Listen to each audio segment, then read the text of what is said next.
Hello વિદ્યાર્થી મિત્રો, હું 5મા ધોરણનો પર્યાવરણનો પાઠ ચલાવવાનો છું. બીજ બીજ બીજ. ચલો વાંચીએ. ગોપાલ તેના માસીના પરિવારની આતુરતાથી રાહ જોતો હતો.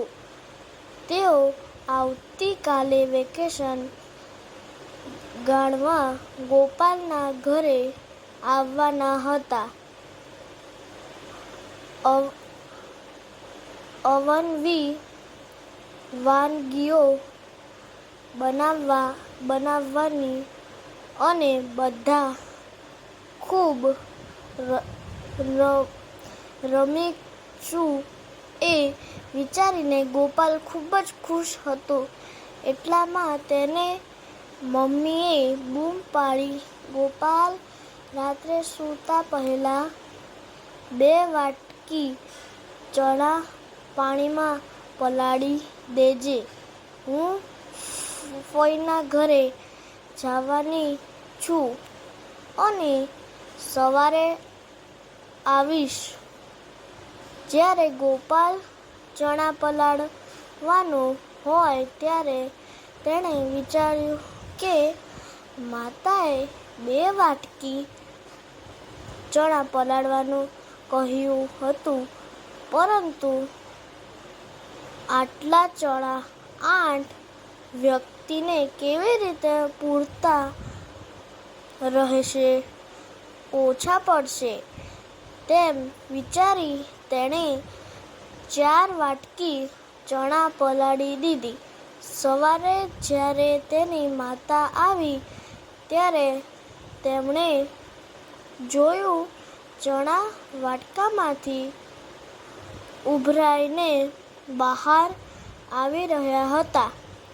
તેણે ગોપાલને બૂમ બોલાવી કહ્યું, "આટલા બધા ચણા કેમ પલાળ્યા હતા?" ગોપાલ આધ્યમાં પડી ગયો. "આવું કેવી રીતે બન્યું?" માતા કહે, "કંઈ વાંધો નહીં, સારું થયું હું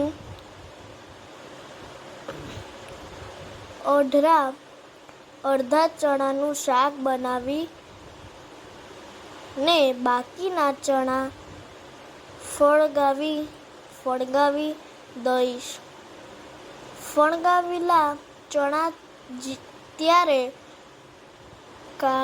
કાકીને ત્યારે મુકેશ ડૉક્ટર ફણગાવેલા કઠોળ ખાવાનું કહ્યું છે. ગોપાલને માતા અઢળી ચણા ભીના કપડાં બાંધીને ફણગાવવા માટે લટકાવી દીધી. હવે આમાં એવું લખ્યું છે વિદ્યાર્થી મિત્રો કે વિચાર કરો. તો આપણે આ પ્રશ્નો નોટમાં લખવાના છે. ચલો વાંચીએ. તમારા ઘરમાં રસોઈ બનાવતા પહેલાં કઈ વસ્તુ પલાળવા આવે છે? કેમ? પ્રશ્ન છે. પછી બીજું, તમે કઈ વસ્તુ ફણગાવીને ખાઓ છો? તેને કેવી રીતે ફણગાવી આવે છે? તેમાં કેટલો સમય લાગે છે? ત્રીજું, ડૉક્ટર તમને અથવા તમારી આસપાસ કોઈને ફણગાવેલા કઠોળ ખાવાની સલાહ આપી છે? કેમ? પછી આમાં એક બીજું આપેલું છે વિદ્યાર્થી મિત્રો, આટલું કરીએ શું કહે છે એ આપણે કરવાનું છે. શું તમને યાદ છે ધોરણ 4માં તમે બીજની પ્રવૃત્તિ કરી હતી? કેવી? બીજી પ્રવૃત્તિ કરો. થોડા ચણા અને 3 વાટકી લો.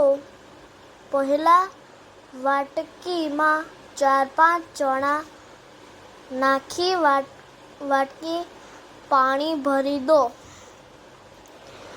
બીજ વાટકીમાં 4-5 ચણા ભીના કપડાં રૂમાં વીંટીને મૂકી કપડું કે